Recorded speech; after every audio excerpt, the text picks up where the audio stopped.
Акыркы жылдардан бери туугандарыбыздан бирөө каза болсо, кээде кабырга мен койгонго туура келип калат. Анан жакында атам айтат, кабырга көп түшө бербе, тишиң түшүп калат деп айтты. Бул иштин сообу барбы? Түшүндүрүп бериңизчи, рахмат дейт. Баягы тишиң түшүп калат деген адам өлүм житимди, ошол маркумдарды көп жанында болгондо, кадимгидей ошол тишине медициналык тармактан маркумдан бир уулуу заттар бөлүнүп чыгат дагы, чындап эле көп ошо менен алек боло турган болсо түшүп калыш коркунучу бар. Аны медицина тармагындагы адамдар баса белгилейт. А бирок сизден башка эптеп, ошону мыкты биле турган адам болбой, ага дай албай коркушуп же сүннөткө ылайык билбеген болсо, Кудайга тобокел кылып, акырын чүмкөнүп, башка кылып кирип коюш керек болот. Мунун өзүнө жараша чоң сообу бар.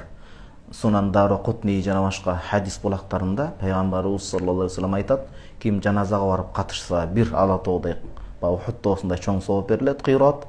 Андан кийин жаназаны барып окуп эле тим койбой, барып көмүп келе турган болсо, дагы бир Ухуд тоосундай чоң кыйрат сооп берилет дейт. Аябай эбегей сооп берилет деген эде. Алымдарыбыз анын дагы сообун айтат. Бирок албетте сиздин да үй бүлө бала чакаңыз бар. Дайыма эле сиз эмес, сиз барсыз, жоксуз, кээде ар кандай абал болуп калат. Өзүңүзгө окшогон мыкты, ыхластуу, ыймандуу, илимдүү, билимдүү жигиттерди дагы үйрөтө жүргөнүңүз жакшы. Албетте анын сообу бар. Бирок ар бир нерсе ошо чеги менен болуш керек. Баягы өзүңүздүн дагы ден соолугуңуз залака чегип калбаш керек.